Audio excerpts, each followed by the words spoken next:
நம் ரத்தத்தில் இருக்கும் நச்சுத்தன்மையை நீக்கி நமக்கு நோய் எதிர்ப்பு சக்தியை அளிக்கின்றது. எனவே அந்த மூலிகைகளை உட்கொள்வதன் மூலம் நமக்கு கிடைக்கும் நன்மைகள் என்ன என்பதை பற்றி நம்மிடையே பகிர்ந்து கொள்ள வருகிறார் டாக்டர் கௌதமன் அவர்கள். நம் வீடியோவில் நிகழ்ச்சியின் அடுத்த பகுதியாக வரவிருப்பது பல்லாண்டு வாழ்ந்திட. கலைஞர் தொலைக்காட்சி நேயர்களுக்கு என்னுடைய இனிமையான காலை வணக்கங்கள். இன்றைக்கு நம்ம பார்க்கக்கூடிய தாவரத்துடைய பெயர் கன்னிக்கொடி அப்படின்னு சொல்லக்கூடிய ஒரு கொடி வகை தாவரம். ஊதா நிறமான வெண்மை நிறமான பூக்களை கொண்டு வளரக்கூடிய ஒரு தாவரம். பொதுவாக இதோட பூக்களுடைய அமைப்பை பார்க்கும்போது பெண்களுடைய பிறப்புறுப்பு எவ்வாறு இருக்கிறதோ அதே போல் ஒரு அமைப்பை கொண்டிருக்கக்கூடிய ஒரு தாவரம்னு சொல்லலாம். அதனால தான் இதற்கு கன்னிக்கொடி அப்படிங்கிறது பெயர். கன்னிக்கொடியுடைய இலைகள், பூக்கள், அதே போல் வேர், இது மூன்றுமே மருந்துக்கு பயன்படுத்தக்கூடிய முக்கியமான மூலிகைகளாக இருக்கிறத பார்க்குறோம். கன்னிக்கொடியை பொறுத்தவரையிலும் பார்த்திங்கன்னா அதோட பூக்களுக்கு பெண்களுடைய பிறப்புறுப்பில் ஏற்படுகின்ற நிறைய பிரச்சனைகளை குணமாக்கக்கூடிய சக்தி உண்டு. பெண்களுக்கு ஏற்படக்கூடிய பால்வினை நோய் சம்பந்தப்பட்ட பிரச்சனைகள், வெள்ளைப்படுதல் சம்பந்தப்பட்ட பிரச்சனைகள், இந்த மாதிரி நிறைய பிரச்சனைகளை குணமாக்கக்கூடிய மிகச் சிறப்பான மருந்துகளில் ஒன்று இந்த கன்னிக்கொடின்னு சொல்லலாம். இன்றைக்கு வெள்ளைப்படுதல் அப்படின்ற பிரச்சனை ஏற்படும் போது பெண்களுக்கு பார்த்திங்கன்னா உடலில் கடுமையான சோர்வு, இடுப்பு பகுதிகளில் மிக கடுமையான வலிகள், அதே போல் முகத்தில் நிறைய கரும்புள்ளிகள் அல்லது மங்குன்னு சொல்லக்கூடிய பிரச்சனைகள், அதைவிட முக்கியமாக உணவின் மேல் நாட்டம் இல்லாமல் இருப்பது, இரவில் தூக்கம் இல்லாமல் இருப்பது, உடலில் மிக கடுமையான அளவு சோர்வு இருப்பது, இந்த மாதிரி நிறைய பிரச்சனைகள் ஏற்படுவதை பார்க்கலாம்.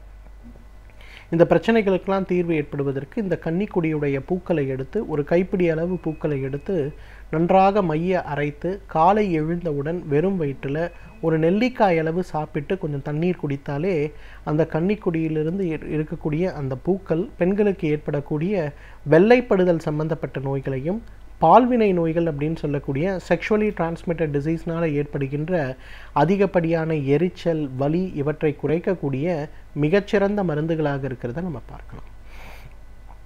நிறைய பெண்களுக்கு பார்த்திங்கன்னா ஒரு 40 வயது 42 வயது ஏற்படும் போது உடலில் ஏற்படுகின்ற ஹார்மோன்களுடைய கோளாறின் காரணமாக பிறப்புறுப்பு பகுதிகளில் கடுமையான வறட்சி ஏற்பட்டு விடுவதை பார்க்க முடியும். அந்த வறட்சிகள் ஏற்படும் போது மிக கடுமையான வலி, வேதனை, அரிப்பு, சில நேரங்களில் உதிரப்போக்கு கூட அதிலிருந்து உராய்தல்னால ஏற்படுறதை நம்ம பார்க்க முடியும். இன்றைக்கு அதற்கு கொடுக்கக்கூடிய ஹீஸ்ட்ரோஜன் சம்பந்தப்பட்ட பூச்சிகளோ அல்லது சில வகையான மாத்திரைகளோ தற்காலிகமாகத்தான் இதை குறைக்க உதவுகிறதே தவிர நிரந்தர தீர்வளிக்க உதவுவது கிடையாது. அந்த வகையில் பார்க்கும்போது மெனோபாஸ் டைமில் ஏற்படுகின்ற அந்த கடுமையான வறண்டு போயிருக்கக்கூடிய வெஜைனல் ட்ரைனஸ்க்கு மிகப்பெரிய மருந்து எதுன்னு கேட்டிங்கன்னா அந்த கன்னிக்கொடி பூவிலிருந்து எடுக்கக்கூடிய அந்த விழுது தான். ஒரு கொட்டை பாக்களவு அந்த விழுதை எடுத்து சிறிதளவு பாலில் கலந்து காலை ஒரு முறை உணவுக்கு முன்பு, இரவு ஒரு முறை உணவுக்கு முன்பு அப்படின்னு நம்ம எடுத்துக்கொள்ளும்போது மிகப்பெரிய அளவில் அது உடலில் மாற்றத்தை ஏற்படுத்துவதை நம்ம பார்க்க முடிகிறது.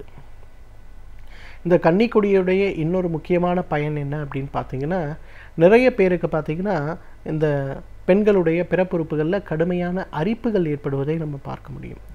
இரவு நேரங்களில் ஏற்படக்கூடிய அந்த அரிப்புகள் சில நேரங்களில் பெண்களை தூங்கவே விடாமல் ரொம்ப கடுமையான இன்னலுக்கு ஆளாக்குறத பார்க்கலாம். அந்த மாதிரி ஏற்படும் போது என்ன செய்யலான்னு பார்த்தீங்கன்னா, கன்னிக்கொடியுடைய இலைகளை ஒரு 50 இலைகளை எடுத்து ஒரு 1 லிட்டர் தண்ணீரை போட்டு நன்றாக கொதிக்க வைத்து அரை லிட்டராக அதை குறைக்க வேண்டும். வடிகட்டி எடுக்கக்கூடிய அந்த ஒரு கஷாயத்தை ஒரு பெரிய டப் எடுத்து பாதி அளவு அதில் தண்ணீர் சேர்த்து அதில் இந்த கஷாயத்தை கொட்டிட்டு அந்த தண்ணீர் இளம் சூடாக இருக்க மாதிரி வைத்துட்டு அதில் உட்கார்ந்து டப் பாத் அப்படிங்கிற மாதிரி ஒரு அரை மணி நேரம் எடுக்கணும். அந்த மாதிரி எடுக்கும்போது பார்த்திங்கன்னா பிறப்புறுப்பில் இருக்கக்கூடிய அரிப்புகள், அந்த இடத்தை சுற்றி ஏற்படக்கூடிய அரிப்புகள், அதனால் ஏற்படக்கூடிய காயங்கள், வெள்ளைப்படுதல் சம்பந்தப்பட்ட கோளாறுகள், இதெல்லாம் ரொம்ப வேகமாக குணமாகிறத நம்ம பார்க்க முடியும். பெண்களுக்கு ஏற்படுகின்ற பிறப்புறுப்பு சம்பந்தப்பட்ட அரிப்புகள் மற்றும் வேதனைகள், வெஜைனல் ட்ரைனஸ் சம்பந்தப்பட்ட பிரச்சனைகள், அதே போல் செக்ஷுவலி டிரான்ஸ்மிட்டட் டிசீஸ்ன்னு சொல்லக்கூடிய பால்வினை நோய் சம்பந்தப்பட்ட பிரச்சனைகளை குறைக்கக்கூடிய மிகச்சிறந்த மருந்துகளில் ஒன்று எது அப்படின்னு கேட்டிங்கன்னா அந்த கன்னிக்கொடி அப்படின்னு சொல்லலாம். இன்றைக்கு நிறைய பேருக்கு பார்த்திங்கன்னா மன அழுத்தம் சம்பந்தப்பட்ட பிரச்சனைகள் இருக்கிறத பார்க்குறோம். நிறைய குழந்தைகள் பார்த்திங்கன்னா இன்றைக்கு படிப்பில் ஆர்வமின்மை, அதே போல் படிக்கும்போது அந்த சொல்லிக் கொடுக்கக்கூடிய விஷயங்களை முறையாக புரிந்து கொள்ளாமல் இருப்பது அல்லது புரிந்து கொள்ள முடியாமல் தவிப்பது அப்படிங்கிற பிரச்சனைகள் ஏற்படுவதை நம்ம பார்க்குறோம். நிறைய குழந்தைகள் பார்த்திங்கன்னா இன்றைக்கு 4 மணி நேரம் 5 மணி நேரம் தினசரி படித்தால் கூட பரீட்சைகளில் மதிப்பெண்களோ அல்லது நேர்முகத் தேர்வுகளில் அந்த கேள்விக்கான விடையை சொல்ல முடியாமல் மிகப்பெரிய அளவில் கவலைப்படுவதை நம்ம பார்க்குறோம். நிறைய குழந்தைகளுக்கு பார்த்திங்கன்னா இன்றைக்கு இரவு நேரங்களில் தூக்கமின்மை சம்பந்தப்பட்ட பிரச்சனைகள், அதே போல் அதிகமான அலைபேசி உபயோகப்படுத்துகின்ற ஒரு தேவை இருக்கிறதுனால நிறைய குழந்தைகள் அதில் கவனம் செலுத்துறதுனாலேயே படிப்புகளில் அதிகமாக கவனம் செலுத்த முடியாமல் கவலைப்படுவதை நம்ம இன்றைக்கு பார்க்குறோம். அந்த மாதிரி பெரியவர்கள் குழந்தைகளுக்கு ஏற்படுகின்ற கவனமின்மை சம்பந்தப்பட்ட கோளாறுகள், மன அழுத்தம் சம்பந்தப்பட்ட கோளாறுகள், அதைவிட முக்கியமாக பார்த்திங்கன்னா உடலில் ஏற்படுகின்ற பலவீனம் சம்பந்தப்பட்ட கோளாறுகள், மனதில் ஏற்படுகின்ற தேவையற்ற பயம், தன்னம்பிக்கையற்ற சூழல், தாழ்வு மனப்பான்மை சம்பந்தப்பட்ட கோளாறுகள், இதெல்லாம் குறைக்கக்கூடிய மிகச்சிறந்த மருந்துகள் எதுன்னு பார்த்திங்கன்னா இந்த கன்னிக்குடியுடைய வேருக்கு அந்த சக்தி இருக்கிறத நம்ம பார்க்குறோம். இன்றைக்கு உலகத்தில் இருக்கக்கூடிய சிறந்த மருத்துவ முறைகள் அப்படின்னு பார்க்கும்போது ஆயுர்வேத மருத்துவ முறை, அதே போல் சீன மருத்துவ முறை, சித்த மருத்துவ முறை, யுனானி மருத்துவ முறை, அது மட்டும் இல்லாமல் அந்த காலத்திலிருந்து இந்த காலம் வரை எழுத்துப்பூர்வமாக இருக்கக்கூடிய மருத்துவ முறைகள்னு பார்க்கும்போது கிரேக்க மருத்துவ முறை, ரோமானிய மருத்துவ முறைன்னு பார்க்கும்போது இந்த எல்லா மருத்துவ முறைகள்லையுமே மன அழுத்தம் சம்பந்தப்பட்ட பிரச்சனைக்கு உபயோகப்படுத்தப்பட்டு வந்த வேர்களில் இந்த கன்னிக்குடியுடைய வேர் இருக்கிறத நம்ம பார்க்க முடிகிறது.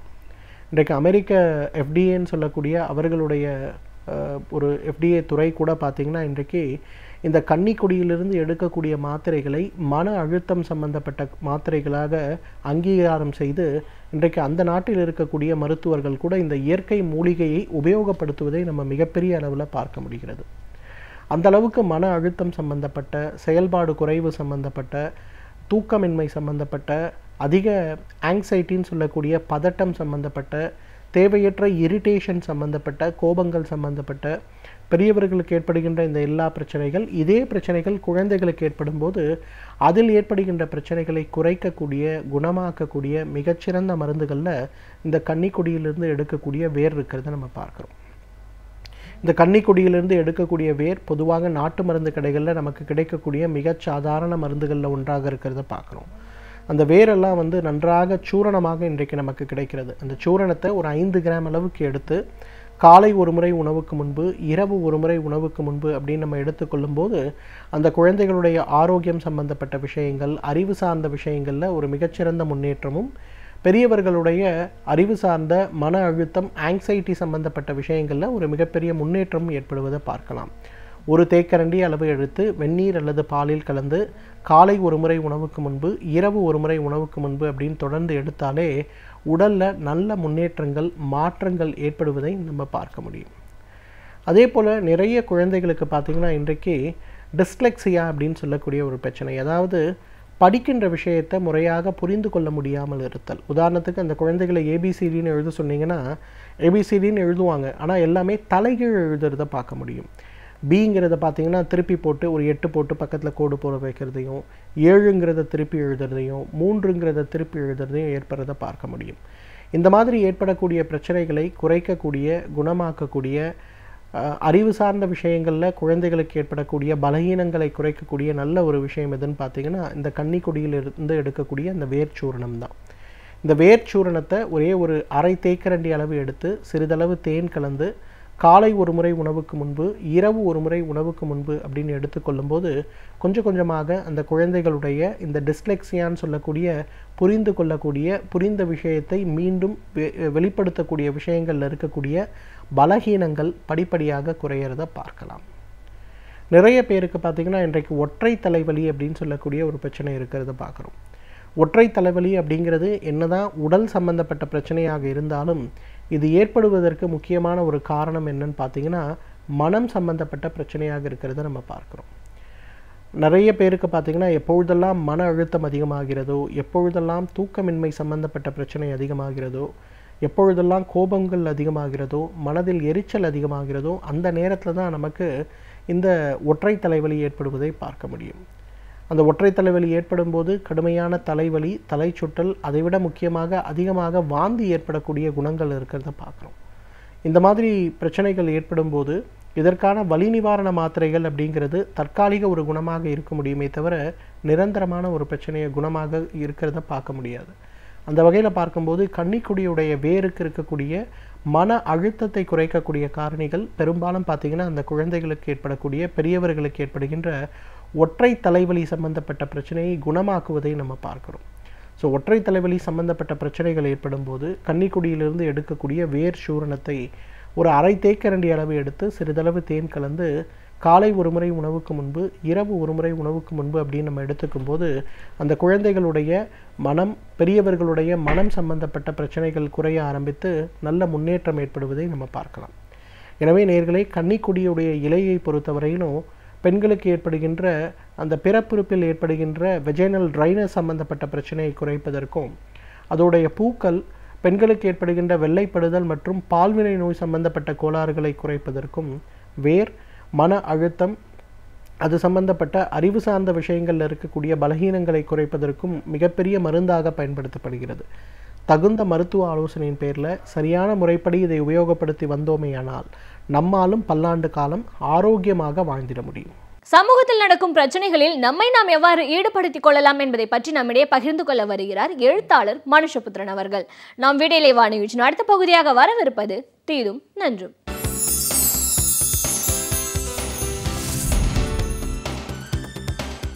வணக்கம் நண்பர்களே, இன்னும் ஒரு இனிய காலை பொழுதில் தீதும் நன்றும் நிகழ்ச்சியில் உங்களை சந்திப்பதில் மிக்க மகிழ்ச்சி அடைகிறேன். இன்று சென்னை புத்தக கண்காட்சி துவங்குகிறது. ஒரு மிகப்பெரிய ஒரு அறிவு திருவிழாவாக, ஒரு கலாச்சார திருவிழாவாக ஒவ்வொரு ஆண்டும் நடந்து கொண்டிருக்கக்கூடிய சென்னை புத்தக கண்காட்சி இந்த ஆண்டும் மிக பிரம்மாண்டமான ஏற்பாட்டுடன் ஜார்ஜ் பள்ளி வளாகத்தில் நடக்கக்கூடிய இந்த புத்தக கண்காட்சி என்பது லட்சக்கணக்கான வாசகர்களுடைய வருகையுடன் கோடிக்கணக்கான புத்தகங்கள் அங்கு பார்வைக்கும் விற்பனைக்கும் வைக்கப்பட்டு ஒரு மிகப்பெரிய ஒரு அறிவு திருவிழாவாக ஒவ்வொரு ஆண்டும் நடைபெற்று கொண்டிருக்கிறது. இந்த ஆண்டும் தமிழகம் முழுக்க இருக்கக்கூடிய வாசகர்கள் மட்டுமல்ல, இந்தியாவிற்கு வெளியிலும் இருக்கக்கூடிய தமிழ் பேசும் நல்லுலகைச் சேர்ந்த வாசகர்களும் கூட சென்னை புத்தக கண்காட்சியை நோக்கி இதற்காக அவர்கள் விசேஷமாக வருவதை நாம் பார்க்க முடிகிறது. அங்கு வெறும் புத்தகம் விற்பனை மட்டுமல்லாமல் எழுத்தாளர்களுடான வாசகர் சந்திப்புகள், பரஸ்பர உரையாடல்கள் என ஒரு மிகப்பெரிய ஒரு கலாச்சார திருவிழா சென்னையில் நடக்கிறது என்று சொன்னால் அது நிச்சயமாக சென்னை புத்தக கண்காட்சி தான் என்பதில் எந்த சந்தேகமும் இல்லை. இந்தியாவில் டெல்லி, கல்கத்தா புத்தக கண்காட்சிகளுக்கு பிறகு மிக பிரம்மாண்டமான அளவில் நடைபெறக்கூடிய புத்தக கண்காட்சி சென்னை புத்தக கண்காட்சி தான் என்பதை நாம் நினைவில் கொள்ள வேண்டும். அப்படி பார்க்கிற போது இந்த சென்னை புத்தக கண்காட்சி என்பது பலருடைய எதிர்பார்ப்புகளையும், வாசகர்கள், பதிப்பாளர்கள், எழுத்தாளர்கள், சிந்தனையாளர்கள் என அனைவருடைய எதிர்பார்ப்பிற்கும் உரிய ஒரு நிகழ்வாக இருந்து வருகிறது. அப்படி பார்க்கிற போது இந்த புத்தக கண்காட்சியினுடைய அனுபவத்தை நீங்கள் அனைவரும் பெறுவது என்பது மிக மிக முக்கியம். ஏனென்று கேட்டால், சென்னை புத்தக கண்காட்சியை நீங்கள் காண்பது போல தமிழில் எழுதப்படுகிற அத்தனை விதமான புத்தகங்களையும் நீங்கள் வேறு எங்குமே பார்க்க முடியாது. அதாவது தமிழில் எழுதப்படாத துறைகள் என்று எதுவுமே கிடையாது. எல்லா விதமான நவீன அறிவியல் துறைகளை பற்றியும், அல்லது நம்முடைய பழந்தமிழ் இலக்கியத்திலிருந்து நவீன அறிவியல் வரைக்கும், உலக வரலாறுகளிலிருந்து தொடங்கி உள்ளூர் வட்டார வழக்குகள் வரைக்கும் நாம் எத்தனை விதமான புத்தகங்களை தமிழ் சமூகம் உருவாக்கி இருக்கிறது என்பதற்கான ஒரு சாட்சியம்தான் இந்த புத்தக திருவிழா. அப்படி பார்க்கிற போது நீங்கள் ஒட்டுமொத்தமாக இந்த கண்காட்சியில் அமைக்கப்பட்டிருக்கக்கூடிய 600க்கும் மேற்பட்ட அரங்குகளை ஒரு முறை சுற்றி வந்தாலே எத்தனை விதமான புத்தகங்கள் தமிழில் எழுதப்படுகின்றன, எத்தனை விதமான சிந்தனை போக்குகள் இங்கே இருக்கின்றன, நீரோட்டங்கள் இங்கே இருக்கின்றன என்பதை நாம் காண முடியும். முக்கியமாக குழந்தைகள், இளைஞர்களை நாம் இந்த புத்தக கண்காட்சிக்கு வரவழைப்பது மிக மிக முக்கியமானது என்று நான் நினைக்கிறேன். ஏனென்றால் குழந்தைகளுடைய உலகத்தில் இப்பொழுதெல்லாம், அதுவும் டிஜிட்டல் மயமாக்கப்பட்டுவிட்ட உலகத்தில் புத்தகங்களுடைய முக்கியத்துவம் என்பது மிகவும் குறைந்து வருகிறது.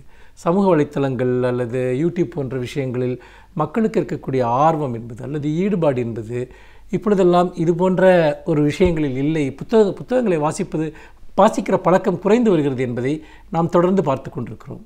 இதன் விளைவாக ஏதோ ஒரு விதத்தில் புத்தகங்களிலிருந்து அந்நியப்பட்டவர்களாக நம்முடைய குழந்தைகள் இருக்கிறார்கள்.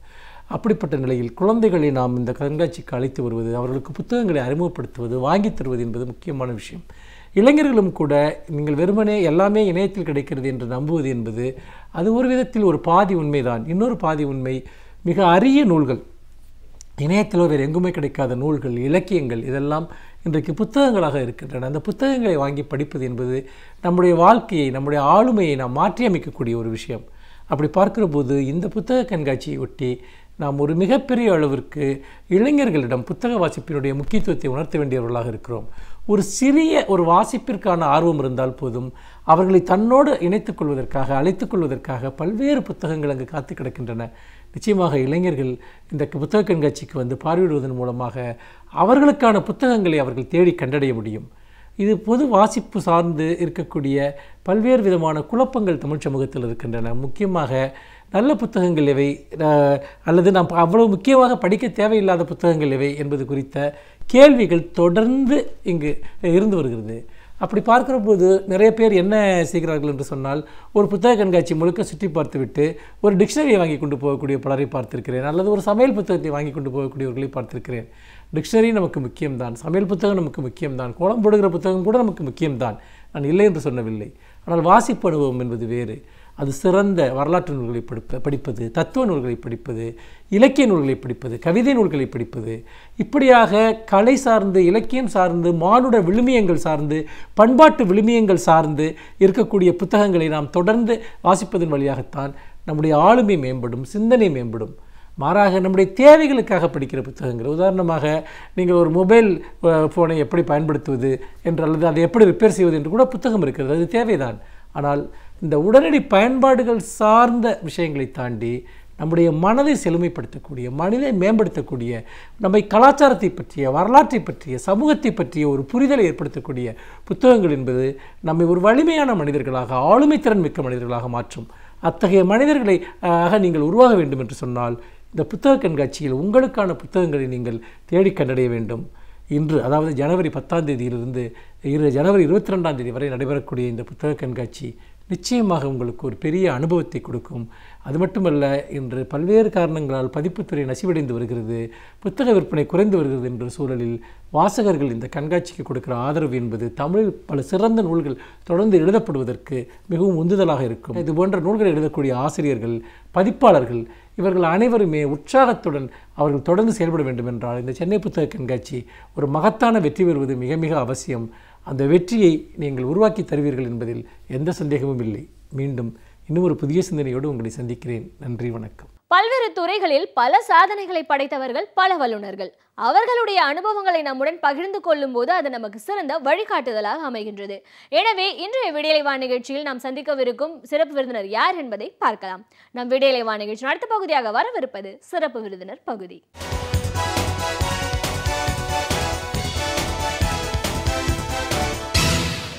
வணக்கம் நேயர்களே, விடியலை நிகழ்ச்சியின் சிறப்பு விருந்தினருக்கான நேரம் இது. இன்றைய சிறப்பு விருந்தினர் CITU தொழிற்சங்கத்தின் மாநில துணைத் தலைவர் திரு M. சந்திரன்.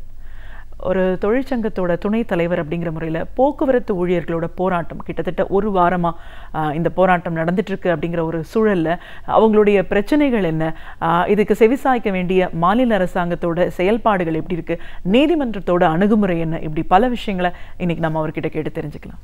வணக்கம் சார். CITU தொழிற்சங்கத்தின் மாநில துணைத் தலைவராக முதல்ல எங்கள் நிகழ்ச்சிக்கு உங்களை நாங்கள் வரவேற்கிறோம் சார். ஒரு அமைப்போட துணைத் தலைவர் அப்படிங்கிற முறையில் இன்றைக்கி நம்ம நாட்டில் நடக்கிற பிரச்சனைகளை பார்க்கும்போது எப்பேற்பட்ட ஒரு அரசாங்கம் அவரோட செயல்பாடுகள் நடந்துட்டுருக்குங்கிறது ஒரு பெரிய கேள்விக்குறியான ஒரு சூழலை தான் பார்க்குறோம்.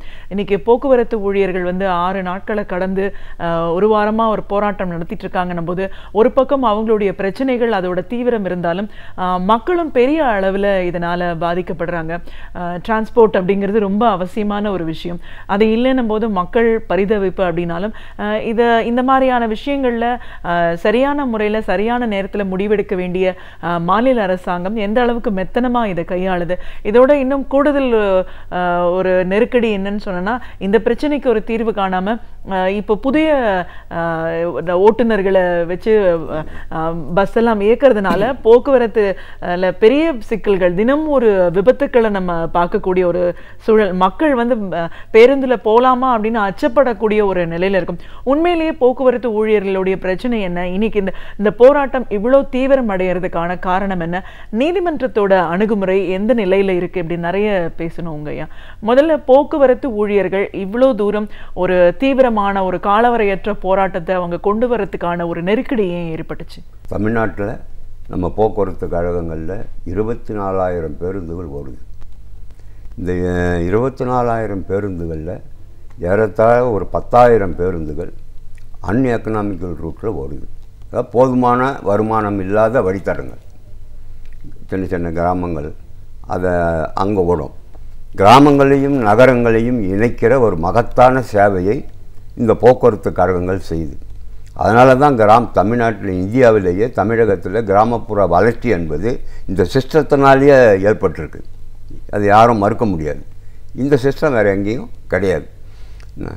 அதே போல் ஹில்ஸ், மலை பிரதேசங்களில் நம்ம வண்டி ஓட்டுறோம். ஊட்டி மலையில் வண்டி ஓட்டுறோம், ஏற்காட்டில் ஓட்டுறோம், கொடைக்கானலில் ஓட்டுறோம். இப்படி பல ஹில்ஸில் நம்ம வண்டி ஓட்டுறோம். அங்கெல்லாம் லாபம் வராது. அந்த ரூட்லலாம் நஷ்டத்துக்கு தான் அந்த வண்டியை ஓட்ட முடியும். ஏன்னா அந்த மக்களுக்கு வேறு வழி கிடையாது. ஊட்டியில் மலையேறுற வண்டி மட்டும் இல்லை, ஊட்டி மலையில் இருந்து 2 மணி நேரம், 3 மணி நேரம், 4 மணி நேரம் ட்ராவல் பண்ணக்கூடிய குட்டி குட்டி கிராமங்கள் இருக்குது.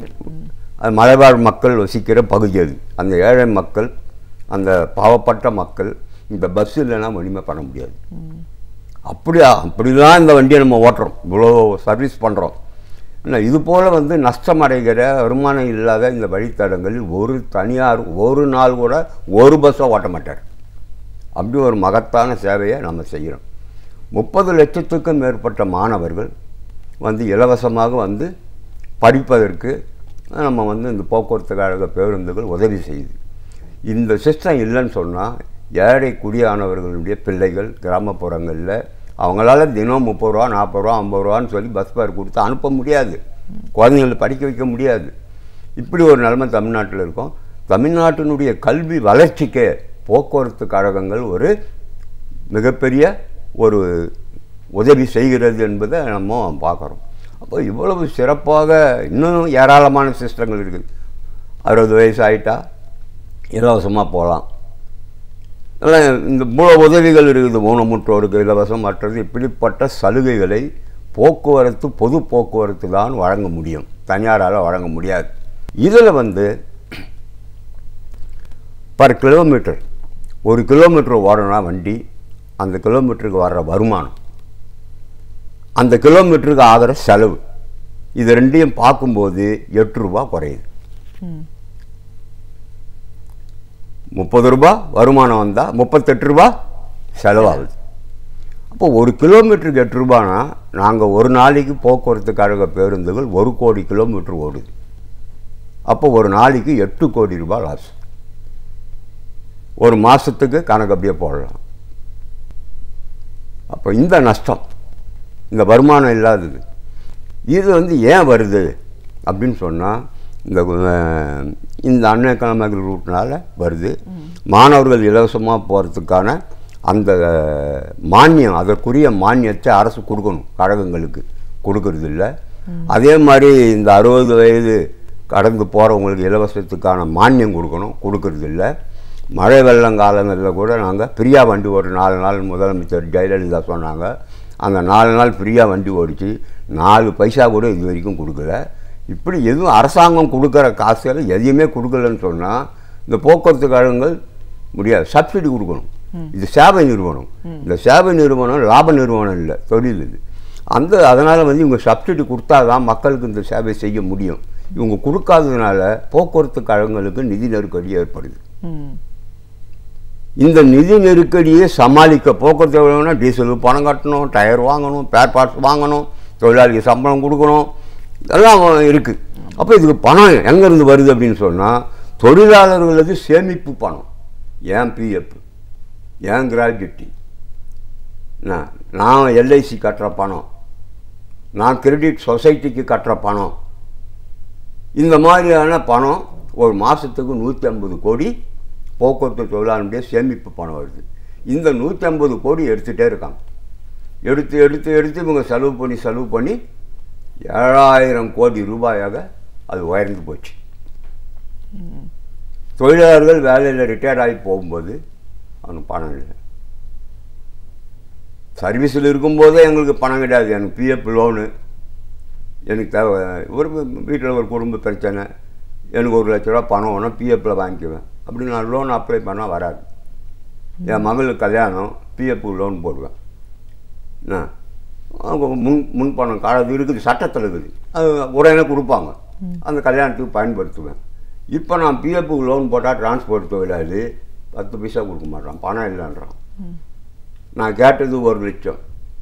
என் மகளுக்கு எங்கேயோ கந்து வட்டி வாங்கி கல்யாணம் பண்ணி நான் அனுப்பிச்சின்னா அது குழந்தை பெற்றுக்குன்னு வரும்போது இவன் கூப்பிட்றான், ஏப்பா அது பிஎஃப்க்கு லோன் போட்டல. ஆமாம் சார், 1 லட்சம் கேட்டுக்கிறப்பா, அது முடியாதுப்பா, ஒரு 30,000 தரம் வாங்கிக்கொண்டான்.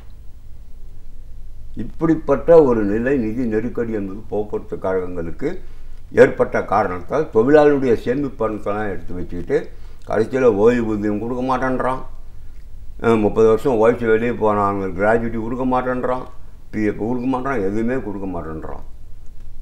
இப்படி வந்து நூற்றுக்கணக்கான ஆயிரக்கணக்கான தொழிலாளர்களுடைய குடும்பங்கள் இன்றைக்கு பாதித்து கொண்டிருக்கிறது. இது ஒரு முக்கியமான காரணம். நிச்சயமா சார். இப்படிப்பட்ட ஒரு சூழல் இன்னைக்கு இந்த நெருக்கடி அப்படின்னு நம்ம சொல்றோம். இவ்வளவு பெரிய ஒரு சேவை பண்ண ஒரு நிறுவனம், அந்த ஊழியர்களோட நலன் பாதுகாப்பு அப்படின்னு வரும்போது ஒரு மிகப்பெரிய கேள்விக்குறி அப்படின்னும் போது இது இவ்வளவு தூரம் பெருசாகிற நிலைமைக்கு ஏன் எப்படி போச்சு? இதுக்கு முன்னாடி நீங்க அரசாங்கத்துக்கிட்ட கோரிக்கை வைக்கலையா? அந்த பிரச்சனையை சரி பண்ணணும் அப்படின்ற ஒரு அணுகல் எதுவும் நடக்கலையா? கேட்டுக்கிட்டே இருக்கிறோம், நாங்கள் கேட்டுக்கிட்டே இருக்கிறோம். இது மாதிரி சிஸ்டம் நீங்கள் பணம் கொடுக்கணும் அப்படின்னு சொல்லிட்டு போராடிக்கினே இருக்கிறோம். ஏராளமான போராட்டம், போக்குவரத்து தொழிலாளர்களுடைய போராட்டத்தை கணக்கெடுத்தால் எத்தனை போராட்டம்னு எங்களுக்கே தெரியாது. அவ்வளோ போராட்டம், குடும்பத்தோட போராட்டம், இப்படிலாம் நாங்கள் நடத்தியிருக்கிறோம். என்ன பிரயோஜனம்? யாரும் காது கொடுத்து கேட்குற மாதிரி இல்லை. அரசாங்கம் அது சம்பந்தம் கவலைப்படுறதே இல்லை. இப்போ கூட போக்குவரத்து அமைச்சர் என்ன சொல்கிறாரு, 7,000 கோடி நான் வருஷத்துக்கு 1000 கோடி கொடுக்குறேன் அப்படின்னு திமிராக தான் பேசுகிறாரு. வருஷத்துக்கு 1000 கோடி கொடுத்தா 7 வருஷம் நான் காத்து நிற்கணும். 7 வருஷம் நான் உயிரோடு இருப்பேனா? நானே 58 வயசு உழைச்சிட்டு போயிருக்கிறேன். போக்குவரத்தில் உழைச்சிட்டு போகிறாலும் ஒன்றும் பெருசாக இருக்க முடியாது, கடுமையாக நோயாலே தான் இருப்போம். நான் 7 வருஷம் பொறுத்து இந்த துட்டை வாங்கிட்டு உயிரோடு இருந்தால் தானே முடியாது. எனவே இப்படிலாம் வந்து திமிர்த்தனமாக பேசக்கூடிய அமைச்சர் இன்றைக்கு போக்குவரத்தில் இருக்கிறாருன்றது தான் கவலை அளிக்கக்கூடிய ஒரு விஷயம். இது ஒரு பக்கம். இன்னொன்று வந்து எங்கள் ஊதிய உயர்வு. இப்போ எங்களுக்கு ஊதிய உயர்வு 1/9/2016 எங்களுக்கு புது சம்பளம் வந்திருக்கணும். 31/8/2011 எங்கள் ஒப்பந்தம் முடிஞ்சு போச்சு. ஆனால் இப்போ என்ன பாருங்க, நீங்கள் 16 மாதம் ஆகும் கூடுதலாக. 16 மாதமும் நம்ம பொறுமையாக தான் இருந்தோம். 21 பேச்சுவார்த்தை நடத்தினார் அமைச்சர். பொறுமையாக தான் போகணும், அவர் சொன்ன இடத்துக்கெல்லாம் போய் பேசணும். பேச்சுவார்த்தையில் ஒரு பக்கம் நடந்து கொண்டே இருக்குது பேச்சுவார்த்தை. என்ன 3ஆம் தேதி, கடந்த 3ஆம் தேதி இப்போ நடந்துன்னு இருக்குது. திரைமறைவில் துரோக சங்கங்கள், சில சங்கங்களை, மைனாரிட்டி சங்கம், லெட்டர்பேட் சங்கங்கள்லாம் சில சங்கங்களை வைத்துக்கொண்டு கையெழுத்துக்கு தயார் பண்ணுறார். டிசிஎல்லாம் அங்கே கொண்டு வரார், ஸ்பெஷல் டிசிஎல். ஸ்பெஷல் டிசிஎல் அங்கே எப்படி வர முடியும்? எங்கள் முதலாளி அவர் மந்திரி, முதலாளி வீட்டுக்கு தொழிலாளர் நல அலுவலர் ஏன் வந்தார்? சட்டப்படி வரக்கூடாது. ஆனால் திரைமறைவில் கொண்டாந்து வச்சுருக்கார், வச்சு துரோக ஒப்பந்தம் பண்ணுறார். இதனால தான் ஸ்ட்ரைக்கே வந்தது. இந்த செய்தி பரவன உடனே தொழிலாளிகள் கோபம் அடைஞ்சு போராட ஆரம்பித்தாங்க. இந்த ஸ்ட்ரைக்குக்கு அமைச்சர் தான் காரணம். நாங்கள் கேட்குறதுன்னா, அடுத்த இதில் முனிசிபாலிட்டியில் லாரி ஓட்டுறாரு, அல்லது அரசில் மந்திரிக்கு கார் ஓட்டுறாரு, அவர் லைட் வெஹிக்கிள் டிரைவரு, என்ன அவர் வாங்குகிற சம்பளத்தை கொடுங்கன்றோம். கார்பரேஷனில் குப்பை லாரி ஓட்டுற எங்கள் சகோதர அந்த தொழிலாளி வாங்குகிற சம்பளத்தை எங்களுக்கு கொடுன்னு கேட்குறோம். இதில் என்ன தப்பு? அவங்கள விட குறைவாக தான் நான் கொடுப்பேன்றேன், எங்களால் முடியாதுன்றேன். இதெல்லாம் நியாயமே கிடையாது.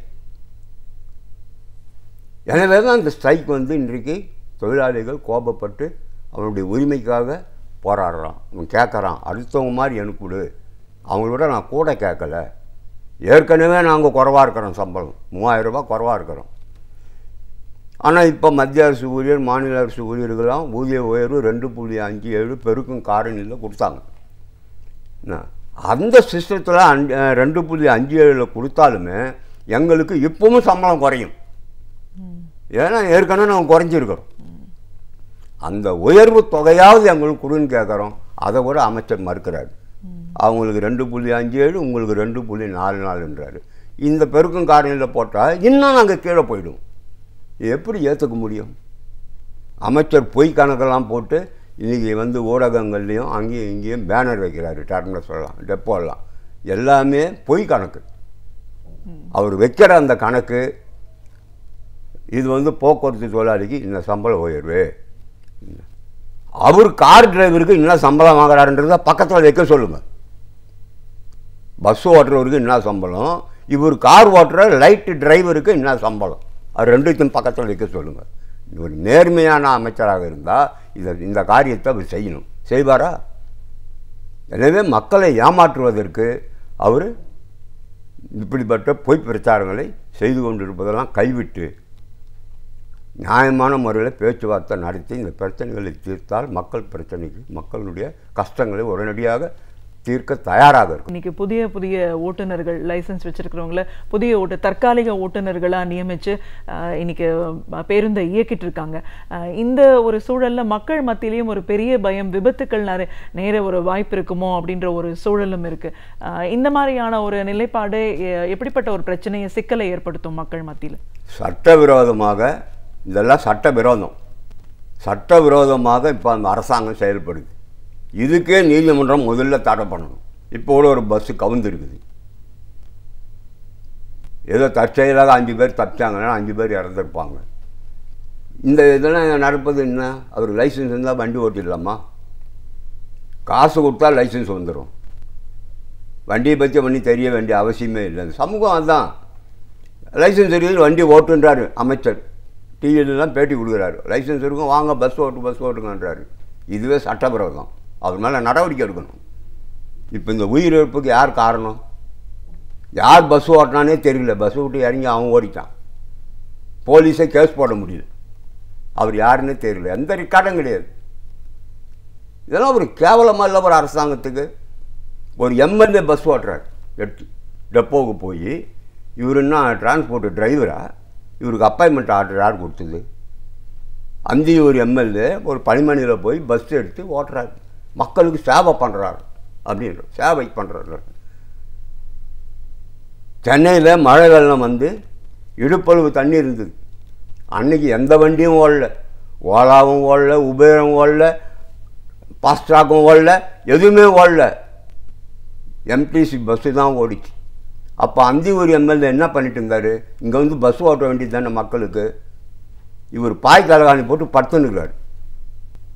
இதெல்லாம் சட்டவிரோதமாக செய்கிறார்கள். அதனால் வந்து பல பாதிப்புகள் ஏற்படுது. எனவே தான் நாங்கள் தொழிற்சங்கம் சொல்கிறோம், மக்கள் உயிரோடு விளையாடாதீர்கள். இந்த பஸ்ஸை யாராலையும் ஓட்ட முடியாது. எல்லாம் பழைய பஸ்ஸு, கண்டமான பஸ்ஸுங்க தான். பல வருஷமாக புது பஸ்ஸே வாங்கலை. ஆண்டுக்காண்டு பஸ்ஸை மாற்றிக்கிட்டே இருக்கணும். 1/3 வண்டிங்க மாறினே இருக்கும். 6 ஆண்டு 7 ஆண்டு பஸ்ஸு ஓட்டிட்டுனா அவ்வளோதான் கண்டாங்க. 7 லட்சம் கிலோமீட்டர் ஓட்டிட்டுனா அது கண்டம். அப்போ அந்த சிஸ்டத்தை மாற்றிக்கிட்டே இருப்பாங்க. அப்போ எப்பவும் கொஞ்சம் புது பஸ் இருந்துக்கிட்டே இருக்கும். அந்த அப்படியே பேலன்ஸாக போகும். 4-5 வருஷமாக பஸ்ஸே கிடையாது, புது பஸ்ஸே வாங்கலை. எல்லாமே இந்த பழைய பஸ்ஸு, கண்டம் பஸ் தான் ஓடிட்டு இருக்குது. இதில் வந்து மெயின்டெனன்ஸ் ஒர்க்கர் இருக்கணும். 100க்கு 100 டெக்னிக்கல் தொழிலாளர்கள் இந்த வேலை நிறுத்தத்தில் ஈடுபட்டு எங்களோடு இருக்கிறார்கள். வெளியே இருக்காங்க. பனிமணிக்குள்ளே தண்ணி ஊற்ற ஆள் இல்லை, ஆயில் ஊற்ற ஆள் இல்லை, எதுவுமே இல்லை. மெயின்டெனன்ஸ் பார்க்க ஆள் இல்லை. ஏற்கனவே பழைய வண்டி இப்போ மெயின்டெனன்ஸே இல்லாமல் ஓடணுன்னா அந்த வண்டி இவங்களால் ஓட்ட முடியாது. அந்த வண்டி எங்களால் தான் ஓட்ட முடியும். நாங்கள் சொன்னால் தான் அந்த வண்டியை ஓடும். அது தெனாலிராமன் குதிரை மாதிரி. நீங்கள் பார்ப்பீங்க டிவியில். கீர் போடுறதுக்கு 40 நிமிஷம் ஆகிது ஒருத்தருக்கு. போட முடியல கீரு. என்ன செஞ்சால் அந்த கீர் விடுன்னு எங்களுக்கு தெரியும். அவர் தெரியாது 40 நிமிஷம் நின்று கஷ்டத்தை விட்டுட்டு போயிட்டார். இன்றைக்கி 10 டிவி செய்தி வருது. 5வது கீர் போடுறதுக்கு பதிலாக ரிவர்ஸ் கீர் போட்டு வண்டி திடீர்னு ரிவர்ஸில் ஓட ஆரம்பிச்சிடுது அப்படின்னு வருது. இந்த கூத்தெல்லாம் நடக்கிறது. அமைச்சர் இதெல்லாம் சிந்திக்கணும். ஏதோ எங்கள் மேலே கோவப்பட்டு ஏன் மக்களை வந்து கொடுமைப்படுத்துறீங்க? ரோட்டில் போகிற ஆளை ஏன் கொடுமைப்படுத்துறீங்க? பஸ்ஸில் வர ஆளை ஏன் கொடுமைப்படுத்துறீங்க? இதெல்லாம் நியாயமா? என்ன எங்கள் பிரச்சனை தீர்க்க முடியாமல் இருக்குதுக்கு என்ன எதனால் தீர்க்க முடியாது? என்ன அப்பேற்பட்ட கோரிக்கைன்னா ஒவ்வொரு டிரைவர் கண்டக்டரையும் பஸ்ஸை என் பேரில் எழுதி வைங்கன்னா கோரிக்கை வைக்கிறான். பஸ்ஸை என் பேரில் எழுதி வைங்கன்னா முடியாது அமைச்சரால். நியாயம் இல்லாத கேட்குறாரு அப்படி சொல்லலாம். அப்படியே நாங்கள் கேட்குறோம். உங்கள் டிரைவருக்கு என்ன சம்பளம் விடுவீங்களோ அதை விடுங்கன்னு தான் கேட்குறோம். கார் ஓட்டுறதுக்கு சம்பளத்தை பஸ் ஓட்டுறவங்க கேட்கக்கூடாதா? இதுக்காக அவர் கௌரவம் பார்க்குறாரு. எல்லாம் வந்து சரியில்லை. எனவே இவரை தான் மக்களுக்காக விரும்பி சொல்கிற மக்கள் நீங்கள் செய்கிற தவறை பார்த்துட்டு தாடுறாங்க. இந்த அரசாங்கத்தினுடைய தவறுகளை மக்கள் கவனித்து கொண்டு இருக்கிறார்கள். அதனால்தான் மக்கள் எங்களை ஆதரித்து கொண்டு இருக்கிறார்கள். மக்களுடைய ஆதரவு எங்களுக்கு இருக்கிறது. அந்த ஆதரவோடு இந்த தவறான கொள்கையை வைத்திருக்கிற இந்த அரசை எதிர்த்து நாங்கள் போராடுவோம்.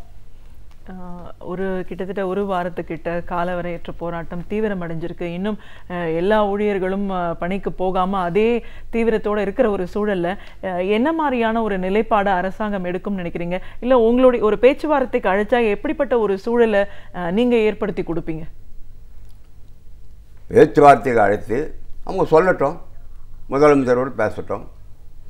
பேச்சுவார்த்தைக்கு அழைக்கணும்னு தான் நாங்கள் சொல்கிறோம். அழைத்த பிறகு தான் நாங்கள் எப்படி நடந்துக்கிறோன்றதை அவங்க பார்க்கணும். பேச்சுவார்த்தையை நான் அழைக்க மாட்டேன்னு சொல்கிறது கதவை மூடிட்டு அமைச்சர் தான் கதவை திறக்கணும். நாங்கள் எப்பவுமே வர தயாராக இருக்கிறோம். அதனால் அவர் கதவை திறக்கட்டும். திறந்த பிறகு எங்களது நிலையை நாங்கள் சொல்கிறோம். உங்களை விட மக்களின் மீது பற்று பாசம் உள்ளவர்கள் நாங்கள். கடுமையாக மக்களுக்காக ஓடுங்க. 24 மணி நேரமும் மக்கள் வீட்டில் தூங்கும்போது தமிழ்நாட்டில் அனைத்து சாலைகளில் இந்த பஸ்ஸு ஓடிட்டு இருக்குது. நாங்கள் கண்விழித்து ஓட்டிகிட்டே இருக்கிறோம். 24 மணி நேரமும் தமிழ்நாட்டில் ஒரு முனையிலிருந்து இன்னொரு முனைக்கு மக்கள் பயணம் செய்ய முடியும். இந்த சிஸ்டம் இந்தியாவில் வேறு எங்கேயுமே கிடையாது. நைட்டு ஏறலாம், காலையில் மதுரையில் இருக்கலாம். நைட்டு இங்கே ஏறினா அடுத்த நாள் வந்து தருமபுரியில் இருக்கலாம், அங்கே இருக்கலாம், பல இடங்களில் இருக்கலாம், திருநெல்வேலியில் இருக்கலாம், எல்லா இடத்துலையும் இருக்கலாம். இந்த சிஸ்டம் எங்கே இருக்குது? மக்களுக்கு நாங்கள் சேவை செய்கிறோம். மக்கள் தான் எங்களது எஜமானர்கள். அவங்களுக்கு நாங்கள் உழைக்க தயாராக இருக்கிறோம். ஏதோ இவர் வேஷம் போடுறாரு அமைச்சர். இவர் இல்லை மக்களுக்கு ஆதரவு தான் இந்நேரம் பேசி முடிச்சிருக்கணுமே. ஒரு காம்ப்ரமைஸுக்கு வரணுமே. கூட்டு பேசுங்க.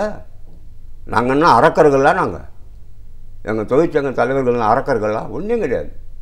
சொல்லுங்கள் எப்படி தீக்கலாம், இது எப்படி பண்ணலாம் அப்படின்னு சொல்லுங்க. கள்ளத்தனமாக ஏன் கையெழுத்து வாங்குறீங்க? எப்படி அந்த ஸ்பெஷல் டிசிஎல் ஒப்பந்தம் போடலாம்? மெஜாரிட்டி அவங்க சட்டங்களுங்க. மெஜாரிட்டி சங்கங்கள் இருக்கிறதா? ஒவ்வொரு சங்கத்தினுடைய உறுப்பினரை பரிசீலனை பண்ணணும். நாங்கள் இந்த மாதிரி வந்து செட்டில்மெண்ட் போகிறோம், நோட்டீஸ் கொடுக்கணும். எதுவுமே கிடையாது. நோட்டீஸு கொடுக்கல. மெஜாரிட்டி சங்கமானப்பா, மெஜாரிட்டி சங்கம் பூரா வெளியே இருக்குது. ஒரு லெட்டர் பேட் சங்கங்களை வைத்து கருங்காலிகளை வைத்து ஒரு கையெழுத்து வாங்குறாருன்னு சொன்னால் ஸ்பெஷல் டிசிஎல் சட்டப்படி அவர் குற்றவாளி. அவர் மேலே நடவடிக்கை எடுக்கணும். துறை ரீதியான நடவடிக்கை எடுக்கணும். எல்லா தவறுகளும் அரசு சார்ந்தவர்களும் இன்றைக்கு செய்து கொண்டிருக்கிறார்கள். இதற்கெல்லாம் காலம் பதில் சொல்லும். போக்குவரத்து தொழிலாளர்களுக்கு துரோகம் பண்ண நினைக்காதீங்க, வஞ்சனை செய்ய நினைக்காதீங்க. கடுமையாக உழைக்கிற ஒரு தொழிலாளி போக்குவரத்து தொழிலாளி. தொடர்ந்து நாங்கள் 10 ஆண்டு 15 ஆண்டுகளாக குறைந்த சம்பளத்துக்கு வேலை பார்க்குறோம். எனவே தான் இந்த கோபம் தொழிலாளி மத்தியில் இருக்குது. இதை அணைக்க வேண்டியது அரசின் கடமை. அதை செய்யுங்கள் என்று கேட்கிறோம். நிச்சயமா சார். போக்குவரத்து துறை சார்ந்த பிரச்சனைகள் இவ்வளோ தூரம் தீவிரமாய் போயிட்டு இருக்கிற இந்த ஒரு சூழலை இன்னைக்கு பொதுவாக தமிழக அரசாங்கத்தோட செயல்பாடுகள் அப்படின்னு பார்த்தா எல்லா துறைகள்லையும் எப்படி இருக்கிற மாதிரி நீங்கள் பார்க்குறீங்க? பொதுவாக நம்ம பார்க்குற போது இந்த பூராவும் மத்திய அரசினுடைய அந்த கொள்கைகளை தான் இவங்க அமுல்படுத்துகிறாங்க. மத்திய அரசுக்கு துணை போகிற ஒரு நிலையை தான் நம்ம தமிழ்நாட்டில் பார்க்குறோம். எந்த பிரச்சனைகளையும் இவங்க தீர்க்கிற மாதிரி இல்லை. மக்கள் பிரச்சனையும் இவங்க தீர்க்கலை, தொழிலாளி பிரச்சனை இவங்க தீர்க்கலை, எதையும் தீர்க்கலை. ஒரு செயல்படாத அரசு போல தான் இருக்கிறது. இதுதான் இந்த அரசினுடைய நிலை. சிஐடியு தொழிற்சங்கத்தின் மாநில துணைத் தலைவர் அப்படிங்கிற முறையில் இன்னைக்கு போக்குவரத்து தொழிலாளர்களுடைய பிரச்சனை, காலவரையற்ற இந்த போராட்டம் இவ்வளோ தூரம் தீவிரமடைகிறதுக்கான காரணம் என்ன? எப்பேற்பட்ட ஒரு பணிகளை ஒரு சேவையை மக்கள் மத்தியில் இந்த துறை செஞ்சுட்டு இருந்துச்சு. இதோட செயல்பாடுகள் இவ்வளோ தூரம் இருக்கும்போது அவங்களுடைய பிரச்சனைகளுக்கு செவிசாய்க்க வேண்டிய மாநில அரசாங்கத்தோட ஒரு செயல்பாடுகள் எப்படி இருக்கு? இந்த பிரச்சனை இவ்வளோ தூரம் தீவிரமடைகிறதுக்கான ஒரு காரணம் என்ன? இந்த நிலை மாறணும்னா என்ன மாதிரியான ஒரு மாற்றத்தை நீங்க இன்னைக்கு எதிர்பார்த்துட்டு இருக்கீங்கன்னு பல விஷயங்களை எங்களோட நீங்க பகிர்ந்ததுக்கு நன்றி. நாள்தோறும் ஒரு புதிய தகவலை நம்முடன் பகிர்ந்து கொள்ளும் பேராசிரியர் சுபவீர பாண்டியன் அவர்கள் இன்று என்ன தகவலை நம் முன் வைக்கப் போகிறார் என்பதை பார்க்கலாம். நம் விடியலை வாணி நிகழ்ச்சியின் அடுத்த பகுதியாக வரவிருப்பது ஒன்றே சொல் நன்றே சொல்.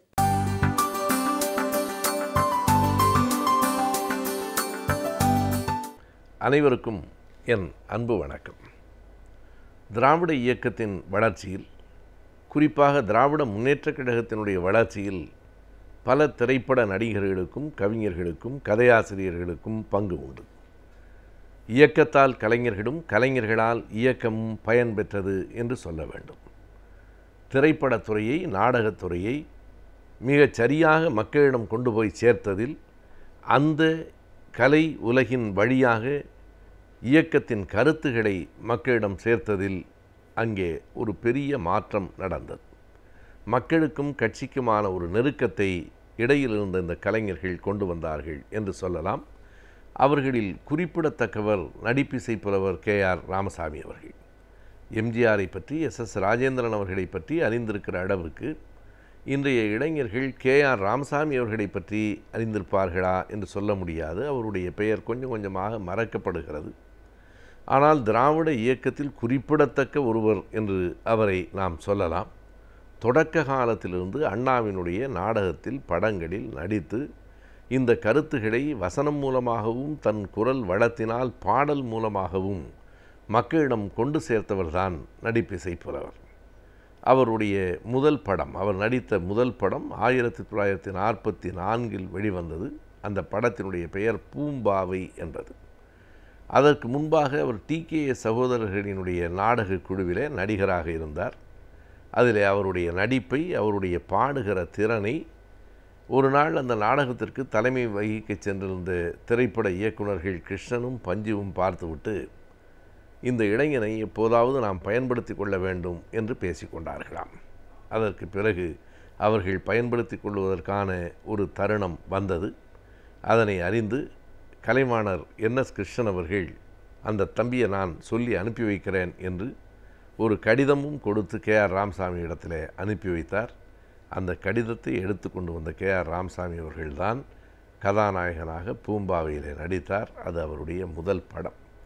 அதற்கு பிறகு அவரே சொந்தமாக ஒரு நாடக குழுவை நடத்தினார். அதற்கு பெயர் கிருஷ்ணகான சபா என்பது.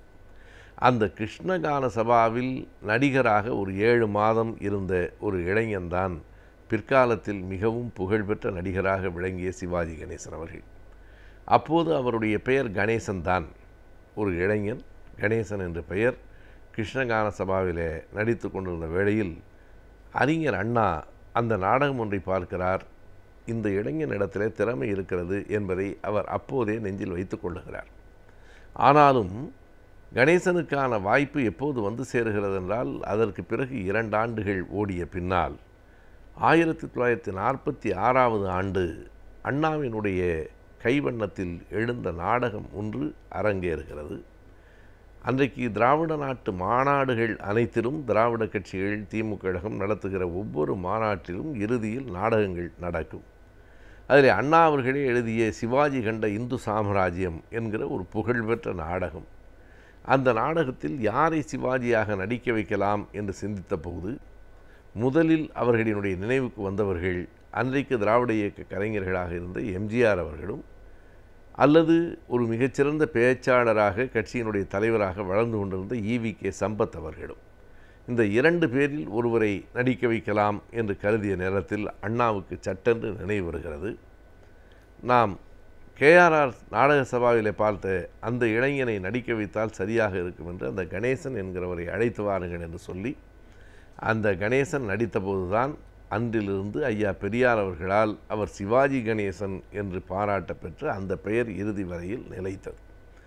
எனவே கேஆர்ஆர் அவர்களை கலைவாணர் அனுப்பி வைத்தார் என்றால் கேஆர் ராமசாமி அவர்கள் நாடகக் குழுவிலிருந்து சிவாஜி கணேசன் வந்து சேர்ந்தார். அதற்கு பிறகும் நாடகம், திரைப்படம் இரண்டிலும் கேஆர் ராமசாமி அவர்கள் தொடர்ந்து நடித்து கொண்டிருந்தார். பல படங்கள், அண்ணாவின் திரை வசனங்களிலேயே வந்த படங்களில் அவர் நடித்து புகழ் பெற்றார். கழகத்தினுடைய கருத்துகளையும் மக்களிடத்திலே கொண்டு போய் சேர்த்தார். இருந்தாலும் ஒரு பெரும் புகழை பெற்றுத்தந்த படமாக அடுத்து வந்த படம் 1954 வெளிவந்த சொர்க்கவாசல் தான். 48 தமிழ் திரையுலகம் திராவிட இயக்க கருத்துக்களை பரப்புகிற ஒரு மிகப்பெரிய கருவியாக மாறியிருந்தது. வேலைக்காரி, நல்ல தம்பி, பணம், ராஜகுமாரி, மந்திரிகுமாரி, இப்படி தொடர்ந்து அந்த வரிசை பராசக்தியிலே ஒரு பெரிய எழுச்சி பெற்றது. அது 1952. 54ஆம் ஆண்டு 3 படங்கள் வந்தன. 3 படங்களும் மிகப்பெரிய வெற்றியை பெற்றன. கருத்துக்களை மிக இலகுவாக கொண்டு போய் மக்களிடம் சேர்த்தன. ஒரு படத்தின் பெயர் மனோகரா, இன்னொரு படத்தின் பெயர் சொர்க்கவாசல். அதையும் தாண்டி பெரும் வெற்றி பெற்ற 3வது படத்தினுடைய பெயர் இரத்த கண்ணீர். இந்த 3 படங்களும் 1954 ஈட்டிய வெற்றி திராவிட இயக்கத்திற்கும் கட்சிக்கும் கிடைத்த பெரிய வெற்றியாக இருந்தது. அந்த சொர்க்கவாசல் படத்தில் கேஆர் ராமசாமி அவர்கள் பாடிய பாடல்கள் இன்றைக்கும் கேட்கிற போது அந்த எழுச்சியோடு அமைந்த பாடல்களாக இருக்கும். சொர்க்கம் எங்கே, எங்கே சொர்க்கம், எங்கே சொர்க்கம் என்றே தேடுவீர் என்ற அந்த பாட்டு, ஆகும் நெறியது ஆகா நெறியது என்கிற பாடல் இப்போதும் புகழ்பெற்றதாகத்தான் கருதப்படும். ஆனால் அன்றைக்கு ஏறத்தாழ 1950களின் இறுதியில் ஆகும் நெறியது ஆகா நெறியது பாடலை அறியாதவர்கள் இருக்க முடியாது. அது ஆத்திகத்திற்கும் நாத்திகத்திற்குமான வேறுபாட்டை சொல்லுகிற பாட்டு. ஆத்திகமா நாத்திகமா என்றால் தணிக்கை குழு வெட்டி விடுவார்கள். ஆகும் நெறியது ஆகா நெறியது, எது நல்ல பாதை, எது பயன்படாத பாதை என்பதாக அந்த பாட்டு வரும். அந்த பாட்டிற்குள் உள்ளே படித்து பார்த்தால் முழுக்க முழுக்க பகுத்தறிவு சிந்தனை தான் ஆகும் நெறி என்கிற கருத்து சொல்லப்படும். இப்படிப்பட்ட பாடல்களெல்லாம் அன்றைய திரைப்படங்களிலே இடம்பெற்றன. பாடல்கள், உரையாடல்கள், காட்சி அமைப்புகள் ஒவ்வொன்றும் திராவிட இயக்கத்தின் கொள்கையை வேறு வேறு வடிவில் வெளிப்படுத்தின. சில பாத்திரங்களே, அந்த பாத்திரங்களுக்கு உரிய தன்மைகளே இந்த சமூகத்தில் யார் ஆதிக்கம் செலுத்துகிறார்கள், யாருடைய ஆதிக்கம் அகற்றப்பட வேண்டும் என்பதை மிக நுட்பமாக சொல்லி செல்லுகிற செய்திகளாக இருக்கும். எனவே கேஆர் ராமசாமி அவர்கள் தொடர்ந்து திராவிட இயக்கத்திற்கான முன்னோடி கலைஞர்களில் ஒருவராக இருந்தார்.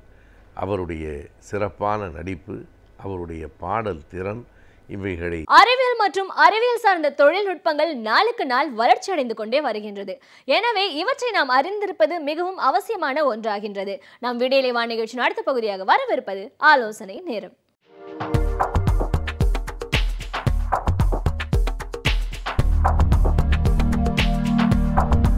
வணக்கம். இன்றைய ஆலோசனை நேரத்தில் நம்ம பார்க்க போவது எம் வாலெட், அதாவது இ கேஷ்னு சொல்கிற நம்ம கைபேசியை வச்சு எப்படி நம்ம ஒரு பேமெண்ட் பண்ணுறதோ இல்லைனா எப்படி நம்ம இன்னொரு அக்கௌண்ட்டுக்கு பணத்தை மாற்றுவது என்று இன்னும் கொஞ்சம் ஆழமாக பார்க்க போகிறோம். உதாரணத்துக்கு 2 வகையான கைபேசிகள் இருக்குது. ஒன்று ஆப்பிள் நிறுவனத்தால் இருக்கிற ஐஃபோன் என்று சொல்லக்கூடிய ஒரு வகை. இன்னொரு வகை ஆண்ட்ராய்டு ஃபோன்ஸுன்னு சொல்லுவோம்.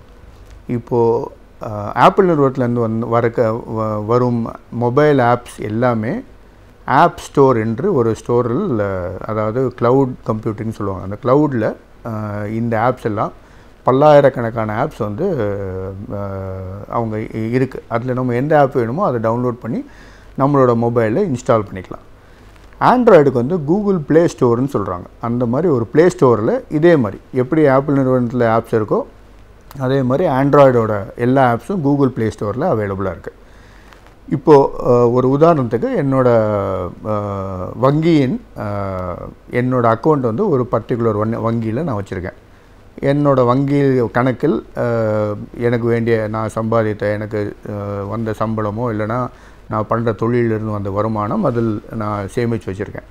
இப்போ அதை வச்சு தான் என்னோடய தினசரி வாழ்க்கையை நான் வாழ வேண்டியிருக்கு. இப்போது அந்த வங்கிக்கு நான் ஒரே ஒரு தடவை அந்த வங்கிக்கு போயிட்டு என்னோட மொபைல் ஆப்பை அவங்கள்ட்ட நான் காமிச்சு, நான் இந்த மொபைலை வச்சு தான் நான் என்னோட எம் வாலெட் நான் இன்ஸ்டால் பண்ண போகிறேன், அதுக்கு நான் என்ன செய்ய வேண்டும் என்று கேட்டால், வங்கியோட ஒரு ஒரு ஒரு அஃபிஷியல், ஒரு ஆஃபீஸர் வந்து உங்களுக்கு ஒரு 2 நிமிட நேரத்தில் இதெல்லாம் செய்ய வேண்டும் என்று உங்களுக்கு சொல்லுவார். ஒரு ஒரு உதாரணத்துக்கு சொன்னால், நீங்கள் வந்து கூகுள் ப்ளே ஸ்டோர் போயிட்டு இந்த வங்கியின் பேரை போட்டு இந்த ஆப் என்று போட்டால் உங்களுக்கு வந்து அந்த லிஸ்ட் வரும். அந்த லிஸ்ட்டில் இன்ஸ்டால் அப்படின்னு ஒரு ஒரு ஒரு பட்டன் இருக்கும். அந்த பட்டன் நீங்கள் வந்து உங்கள் கைபேசியிலேருந்து கிளிக் பண்ணிங்கன்னா ஒரு 3-4 எம்பியிலேருந்து ஒரு 10-11 எம்பிக்குள்ளே தான் அந்த சைஸ் இருக்கும் அந்த ஆப்பு. குத்துமதிப்பாக பார்த்தீங்கன்னா அதை வந்து நம்ம இன்ஸ்டால் பண்ணிக்கிட்டோம்னா நம்மளோட வீட்டின் வைஃபை ப்ராட்பேண்ட் கனெக்ஷன்லேயும் இன்ஸ்டால் பண்ணலாம், இல்லைனா மொபைல் டேட்டா வச்சு இன்ஸ்டால் பண்ணலாம். இன்றைக்கி 3G 4Gன்ட்டு நிறைய ஃபாஸ்ட் இன்டர்நெட் கண்டிஷன்ஸ்லாம் மொபைலில் வந்துடுச்சு. அதனால் 10 MB உங்களுக்கு டவுன்லோட் பண்ணுறதுக்கு சுமார் 1.5 to 2 நிமிஷம் வரைக்கும் ஆகும், அவ்வளோதான். இதை இன்ஸ்டால் பண்ணதுக்கப்புறம் ஓப்பன்னு ஒரு பட்டன் வரும். நீங்கள் அதை ஓப்பன் பண்ணும்போது அந்த வங்கியோட நீங்கள் அந்த அதிகாரி சொன்ன அந்த ஸ்டெப்போட நீங்கள் ஒரு பேப்பரில் குறித்து கொண்டு வந்திருக்கலாம், இல்லைனா உங்கள் ஞாபகம் இருந்துச்சுன்னா முதல் வேலையாக என்ன சொல்லியிருப்பாருன்னா, உங்களோட கஸ்டமர் ஐடி என்டர் பண்ணணும்னு சொல்லியிருப்பார். கஸ்டமர் ஐடிங்கிறது ஒரு 4 இல்ல 5 டிஜிட் இருக்கிற ஒரு நம்பர். அந்த கஸ்டமர் ஐடி வந்து ஒவ்வொருத்தருக்கும் ஒவ்வொரு வங்கி கணக்குக்கும் தனித்தனியாக கொடுக்கப்பட்ட ஒரு ஐடி. ஸோ 2 ஆப்ஷன் கொடுப்பாங்க. ஒன்று வந்து உங்கள் வங்கி கணக்கே அந்த அக்கௌண்ட் நம்பரும் ஃபுல்லாக 15-14 டிஜிட் இருக்கிற நம்பரும் போடலாம், இல்லைனா உங்களோட கஸ்டமர் ஐடி அப்படின்னு சொல்லப்போகிறோம் 4 இல்ல 5 டிஜிட் எண்ணை அங்கே போட வேண்டும். போட்டவுடன் உங்களோட கைபேசி எண் என்னன்னு கேட்கும். உங்கள் மொபைல் நம்பர் அதில் என்ட்ரு பண்ணிட்டீங்கன்னா இதுதான் ரெஜிஸ்ட்ரேஷன் ப்ராசஸ்ன்னு சொல்லுவாங்க. உங்களோட பெயர், உங்களோட வங்கி கணக்கு எண் அல்லது உங்களோட கஸ்டமர் ஐடென்டிஃபிகேஷன் நம்பர், அதாவது கஸ்டமர் ஐடின்னு சொல்லுவாங்க. இதை போட்டு நீங்கள் சப்மிட் பட்டன் கொடுத்துட்டிங்கன்னா ஓடிபி என்று சொல்லப்படும் ஒன் டைம் பாஸ்வேர்டு வந்து உங்களுக்கு வந்து ஒரு ஒரு ஒரு 10-15 வினாடிகளுக்குள் எஸ்எம்எஸ் மூலமாக உங்கள் மொபைலுக்கு வந்து சேரும். அதில் வந்து ஒரு 3 அல்லது 4 டிஜிட் ஒரு நம்பரோ இல்லைன்னா ஆல்ஃபா நியூமரிக்னு சொல்லுவாங்க, ஒரு ஏபிசிடியிலேருந்து இல்லைனா ஒரு நம்பர், அந்த மாதிரி ஒரு காம்பினேஷனில் ஒரு ஓடிபி வரும், ஒன் டைம் பாஸ்வேர்டும். அதை வந்து நீங்கள் இந்த வாலெட் இன்ஸ்டலேஷன் ஸ்க்ரீனில் அந்த நம்பர் என்டர் பண்ணி கன்ஃபார்ம் இல்லைன்னா சப்மிட்னு கொடுத்தீங்க அப்படின்னா உங்களோட எம் வாலெட் ரெடி ஆகிடும். அதுக்கப்புறம் உங்களோட மொபைல் ஃபோனை சில மொபைல் ஃபோன் ரீஸ்டார்ட் பண்ண வேண்டிய அவசியம் வரும், திருப்பியும் ஆஃப் பண்ணி ஆன் பண்ண வேண்டிய அவசியம் வரும். சில மொபைலில் அந்த அவசியம் வராது. எதுவாக இருந்தாலும் நம்ம அந்த ஆப் சொல்கிற மாதிரி நம்ம கிளிக் பண்ணிட்டோன்னா போதும். ரீஸ்டார்ட் பண்ணதுக்கப்புறம் நீங்கள் பார்த்தீங்கன்னா உங்கள் வங்கி கணக்கில் இருக்கிற பணம், அந்த வங்கிக்கு நீங்கள் போய் பண்ணுற நிறைய டிரான்சாக்ஷன்ஸ் எல்லாமே உங்களோட மொபைல் ஆப்பிலிருந்தே பண்ண முடியும். ஒரு உதாரணத்துக்கு நீங்கள் சொன்னீங்கன்னா உங்கள் வங்கி கணக்கில் எத்தனை பணம் இன்னும் பேலன்ஸ் இருக்குது, என்னோடய அக்கௌண்ட் பேலன்ஸ் என்ன, எவ்வளோ பணம் இருக்குது என் வங்கியிலன்னு நான் தெரிஞ்சுக்கணும் அப்படின்னா அந்த ஆப் நான் கிளிக் பண்ண உடனே ஒரு எம்பின் கேட்கும். எம்பின்னு தான் நான் செட் பண்ண வேண்டிய பாஸ்வேர்டு அந்த ஆப்பில். அது வந்து ஒரு 4 டிஜிட் நம்பர் இல்லைனா 3 டிஜிட் நம்பராக இருக்கும். அதை என்ட்ரு பண்ண உடனே ஒரு ஒரு 2-3 வினாடிக்குள் அது வந்து லோடிங் ஆகி என்னோடய கைபேசி ஸ்க்ரீன்லேயே என்னோடய வங்கியோட எல்லா டீட்டெயில்ஸும் தெரியும். என் பெயர், என் அக்கௌண்ட் நம்பர், எனக்கு என் வங்கியின் கணக்கில் எத்தனை பணம் இருக்குது, நான் வந்து கடைசியாக செய்த 5 டிரான்சாக்ஷன்ஸ் என்ன, எனக்கு என் அக்கௌண்ட்டுக்கு பணம் வந்ததும் சரி, நான் என் அக்கௌண்ட்லேருந்து பணம் வெளியே போனதும், நான் வாங்கினது செலவு பண்ணது எல்லாமே உங்களுக்கு வந்து அக்கௌண்ட் ஸ்டேட்மெண்ட்டில் எடுத்துக்கலாம். இல்லைனா என்னோட இன்னொரு அக்கௌண்ட்டுக்கு, என் தம்பியோ என் அண்ணனோ இல்லைனா என் நண்பரோட அக்கௌண்ட்டுக்கு நான் பணத்தை ட்ரான்ஸ்ஃபர் செய்ய வேண்டுமென்றால் அவரோட அக்கௌண்ட் நம்பர் எனக்கு தெரிந்தால் போதும். அவரோட அக்கௌண்ட் நம்பரும் அவரோட பேரும் தெரிந்தால் என்னால் இந்த மொபைல் ஆப் வழியாகவே ஒரு 2000 ரூபாய் நான் ட்ரான்ஸ்ஃபர் பண்ணணுங்கிற அவசியம் இருந்தால் அந்த 2000 ரூபாயை என்னால் ட்ரான்ஸ்ஃபர் பண்ண முடியும். இது வந்து ரொம்ப சுலபமாக, ரொம்ப ஈஸியாக, இதுக்காக தனியாக படிக்க எல்லாம் வேண்டாம், யார் வேணாலும் செய்யக்கூடிய ரொம்ப சுலபமான ஒரு வேலை தான் இந்த M wallet installation. And M cash, mobile cash, electronic கேஷ்ன்னு சொல்லப்படுற விஷயங்கள். நம்ம கையால் கரன்சி நோட்டுகளை அல்லது ரூபாய் நோட்டுகளை தொடாமல் நம் பணத்தை நம்மளோட கைபேசியை வைத்து ரொம்ப சுலபமாக பண்ண வேண்டிய நிறைய விஷயங்கள் இன்றைக்கி நம்ம டெக்னாலஜினால நம்மளால் செய்ய முடியுது. இதில் வந்து நீங்கள் பார்த்தீங்கன்னா ரொம்ப ரொம்ப முக்கியமான இந்த கட்டத்தில் நம்ம பார்க்க வேண்டிய ஒரு விஷயம் என்னன்னு பார்த்தீங்கன்னா செக்யூரிட்டி. இது வந்து நான் ரொம்ப ஈஸியாக என்னோடய மொபைல்லேருந்து பணம் அனுப்புகிறேனே, இதனால் ஏதாவது செக்யூரிட்டி இஷ்யூஸ் இருக்கா, இது வந்து ரொம்ப இதில் நான் ஏதாவது தெரிஞ்சிக்க வேண்டிய விஷயம் எதாவது இருக்கா, நான் ஏதாவது தப்பு செய்யறதுக்கு வழி இருக்கா, இந்த மாதிரி நிறைய விஷயங்கள் நம்ம ரொம்ப முக்கியமாக இந்த கட்டத்தில் நம்ம கவனிக்கணும். ஒரு உதாரணத்துக்கு சொல்ல போனீங்கன்னா, நம்ம ஆப்பில் இருக்கிற எப்படி உங்களோட டெபிட் கார்டு ஏடிஎம்மில் போடும்போது உங்களோட பின் நம்பர் நீங்கள் வந்து யாருக்கும் சொல்லக்கூடாது, எங்கேயும் எழுதி வைக்கக்கூடாதுன்னு வங்கி வந்து அடிக்கடி உங்களுக்கு ஞாபகப்படுத்திட்டு இருக்காங்களோ, அதே மாதிரி இந்த மொபைல் வாலெட், அதாவது உங்களோட மொபைலில் இன்ஸ்டால் ஆகிருக்கிற பேங்கிங் ஆப்பில் வந்து நீங்கள் அந்த எம்பின் நம்பர், அந்த டெபிட் கார்டில் இருக்கிற பின் நம்பர் மாதிரி இந்த மொபைல் ஆப்போட எம்பின் நம்பரும் நீங்கள் யார் கூடயும் ஷேர் பண்ணக்கூடாது. யாருக்காவது அந்த எம்பின் நம்பர் தெரிஞ்சால் உங்கள் மொபைல் எப்போ வேணாலும் இன்னும் காணாமல் போகலாம். உங்களோட மொபைல் உங்களுக்கே தெரியாமல் நீங்கள் எங்கேயாவது வச்சு வந்திருக்கலாம். யாரோட கையில் அந்த மொபைல் கிடைக்குதோ அவங்களுக்கு உங்கள் எம்பின் நம்பர் தெரிஞ்சால் உங்கள் அக்கௌண்ட்டிலேருந்து அவங்களால பணத்தை எடுக்க முடியும். அதனால் இந்த மொபைல் ஜாக்கிரதையாக வைத்துக்கொள்ள வேண்டியது ஒரு முக்கியமான விஷயம் நாம் தெரிஞ்சுக்கணும். அதை விட முக்கியமான விஷயம், அந்த எம்பின் நம்பர்னு சொல்கிற 4 டிஜிட் நம்பரை வந்து நம்ம எங்கேயுமே யாருக்கிட்டையும் சொல்லக்கூடாது, யாருக்கும் தெரியப்படுத்தவும் கூடாது. இப்படி வச்சுக்கிட்டோம் அப்படின்னா நம்மளோட வாலெட் வந்து ஒரு பக்கம் ரொம்ப சுலபமான விஷயங்கள், நம்ம நிறைய விஷயங்கள் பேங்க்குக்கு செல்ல வேண்டாம். இன்னொரு பக்கம் நீங்கள் பார்த்தீங்கன்னா அதை கையாள வேண்டிய விதத்தில் கையாண்டால் நம்ம லைஃப் ரொம்ப பீஸ்ஃபுல்லாக இருக்கும். நம் வாழும் சுற்றுச்சூழல் நாளுக்கு நாள் மாசுபடைந்து கொண்டே வருகின்றது. எனவே இந்த சுற்றுச்சூழலை எவ்வாறு நாம் அழகாக பாதுகாக்கலாம் என்பதை பற்றி நம்மிடையே பகிர்ந்து கொள்ள வருகிறார் டாக்டர் வின்சென்ட் அவர்கள். நம் விடியலை வா நிகழ்ச்சி நிறைவு பகுதியாக வரவிருப்பது சுற்றுச்சூழல்.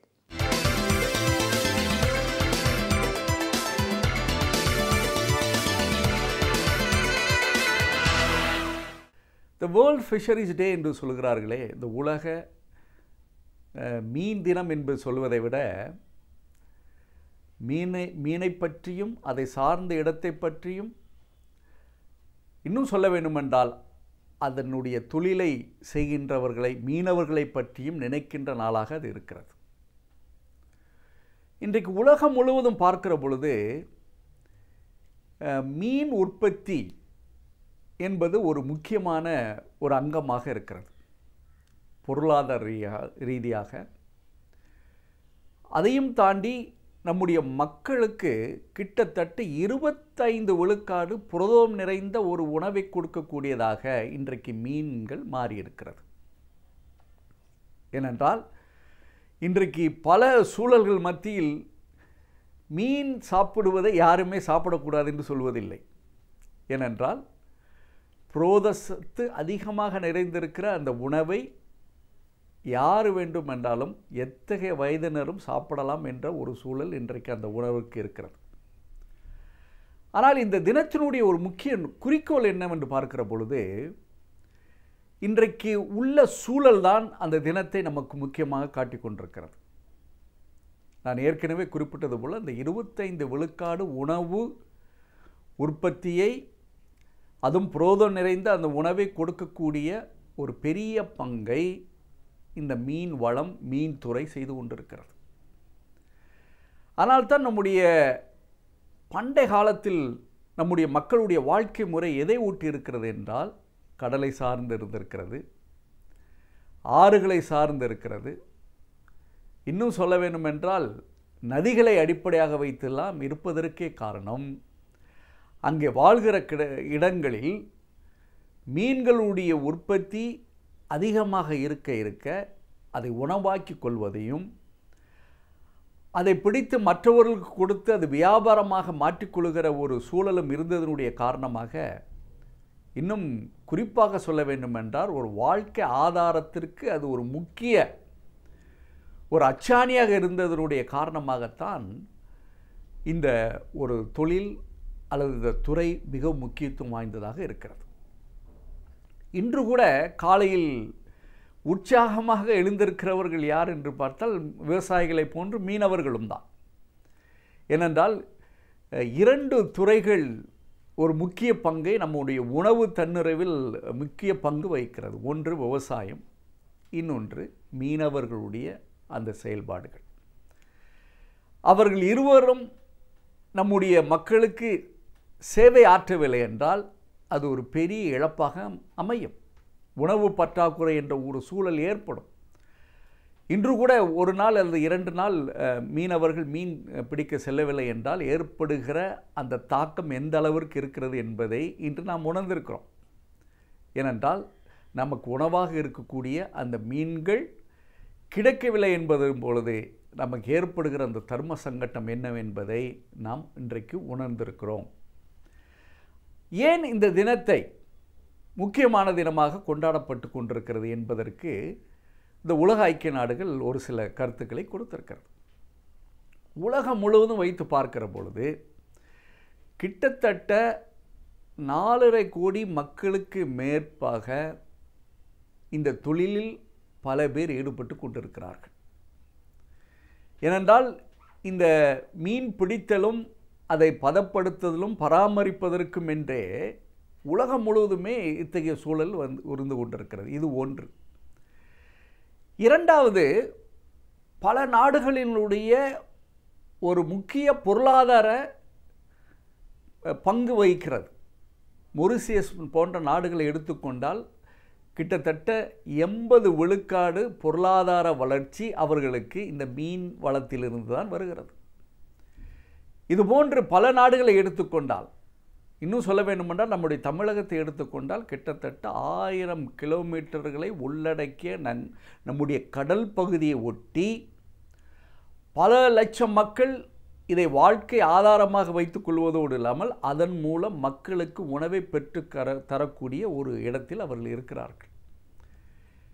ஆனால் இன்றைக்கு இருக்கிற இந்த முக்கியமான நோக்கத்தை அடிப்படையாக வைத்து பார்ப்பதோடு இல்லாமல் இன்றைக்கு இருக்கிற அந்த சவால்கள் தான் இன்றைக்கு நமக்கு ஒரு பின்னடைவாக இருந்து கொண்டிருக்கிறது.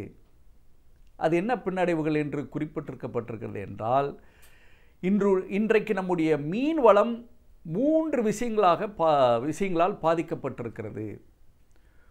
ஒன்று பொல்யூஷன் என்று சொல்லப்படுகிற மாசு. இரண்டாவது கிளைமேட்டிக் சேஞ்ச் என்று சொல்கிறார்களே, குளோபல் வார்மிங் கிளைமேட்டிக் சேஞ்ச், உலக வெப்பமயமாக்கலால் ஏற்பட்டிருக்கிற மாற்றங்கள். மூன்றாவது, அதிகமாக மீன்களை பிடித்து அதை பயன்படுத்துகிற முறை. ஆனால் தான் நான் ஏற்கனவே பல முறை குறிப்பிட்டிருக்கிறேன், இந்த சஸ்டைனபிள் டெவலப்மெண்ட், சஸ்டைனபிள் யூட்டிலைசேஷன் என்று சொல்வது. தேவைக்கு ஏற்ப நம்முடைய பொருள்களை நாம் பயன்படுத்தி கொள்ள வேண்டும் என்பதுதான் அதனுடைய அர்த்தம். ஆனால் இன்றைக்கு எந்த அளவிற்கு மாறி வந்திருக்கிறது என்றால், இருக்கிற மீன்களை எல்லாம் பிடித்து விடுகிற ஒரு பழக்கம் இருந்ததனுடைய காரணமாகத்தான் இன்று கூட அரசு 45 நாள் அது 60 நாள் மீன் விடுப்பு என்றே சொல்கிறார்கள். ஏன் அதற்கென்றால், நம்ம எப்பொழுதுமே மீனை அதிகமாக பிடித்து கொண்டிருக்க அதனுடைய வளர்ச்சி குறைந்து விடுகிறது என்பது தான். இந்த 3 காரணங்களை அடிப்படையாக வைத்து பார்க்கிற பொழுது நம்முடைய மீன் வளத்தை எந்த அளவிற்கு இவை பெரிய தாக்கத்தை ஏற்படுத்தி கொண்டிருக்கிறது என்பதை நமக்கு சுட்டி காட்டுவதற்காக தான் இந்த தினமே நமக்கு சொல்லப்படுகிறது. ஆனால் தான் நம்முடைய நீர்நிலைகளை எந்த அளவிற்கு சுத்தமாக வைத்து பாதுகாக்க வேண்டும், அதற்குரிய தார்மீக பொறுப்பு நமக்கு இருக்கிறது என்பதை இன்று சுட்டி காட்டுகிறார்கள். இன்னொன்று, மாறி வருகிற இந்த உலக வெப்பமயமாக்கல் காரணமாக ஏற்படுகிற அந்த மாற்றங்களை எப்படி சமாளித்துக் கொள்வதற்கு நாம் தயாராகிக் கொள்ள வேண்டும் என்பதை சுட்டி காட்டுவதற்காகவும் தான் இது தரப்பட்டு இருக்கிறது. மூன்றாவது, எந்த இடத்தில் எந்த அளவிற்கு மீன்களை பிடிக்க வேண்டும் என்ற ஒரு சட்ட திட்டங்கள் இன்றைக்கு அரசால் கொடுக்கப்படுவதற்கே காரணம், எப்பொழுதுமே இந்த மீன் வளம் நமக்கு எந்த அளவுக்கு செம்மையாக கிடைக்க வேண்டும் என்பதற்காகத்தான் இத்தகைய திட்டங்கள் தீட்டப்பட்டு கொண்டிருக்கிறது என்பதை புரிந்து கொள்ள வேண்டும். அடுத்து, இந்த மீன் வளத்தினால் ஏற்படுகிற பல உணவை தாண்டி இன்றைக்கு பல முக்கியமான மருந்துகள் மீன்களிலிருந்து நமக்கு கிடைக்கிறது. இன்று வரை கூட காட் லிவர் ஆயில் என்று சொல்லுகிறோமே, நம்முடைய உடம்பிற்கு வேணுகின்ற சக்தி கொடுப்பதற்கு அதை தவிர வேறு மருந்தே இல்லை என்று சொல்லலாம். அதனால தான் இன்றைக்கு கூட குழந்தைகள் மூலம் பெரியவர்கள் வரை இந்த காட் லிவர் ஆயில் என்று சொல்லப்படுகிற அந்த எண்ணெயை கொடுப்பதற்கே காரணம் நம்ம உடம்பிற்கு வேண்டுகிற அனைத்து சக்திகளையும் கொடுக்கக்கூடியதாக இருக்கும். அடுத்து, இந்த மீன்களினால் எந்த ஒரு எதிர்வினையே கிடையாது, ஒரு தீமையான ஒரு சூழலே கிடையாது. ஆனால்தான் இதையெல்லாம் வைத்து பார்க்கிற பொழுது இந்த மீன் வளம் ஒரு நாட்டினுடைய ஆதாரம் என்று நினைக்கிற பொழுது அதை காப்பாற்றுகிற ஒரு முயற்சியில் இந்த சுற்றுச்சூழலின் பாதுகாப்பின் பங்கு அதிகமாக இருக்கிறது என்பதை உணர்கிற பொழுது நம்முடைய நீர்நிலைகளை சுத்தமாக பாதுகாக்கிறதன் மூலம் இது போன்ற மீன்களை பாதுகாப்பதோடு இல்லாமல் அதன் மூலம் நம்முடைய மக்களுக்கு உணவை தரக்கூடிய ஒரு வாய்ப்பை நாம் உருவாக்கி தருகிறோம் என்பதை புரிகிற பொழுது இந்த நாள் நமக்கு நிச்சயமாக ஒரு அர்த்தம் நிறைந்த நாளாக அமையும்.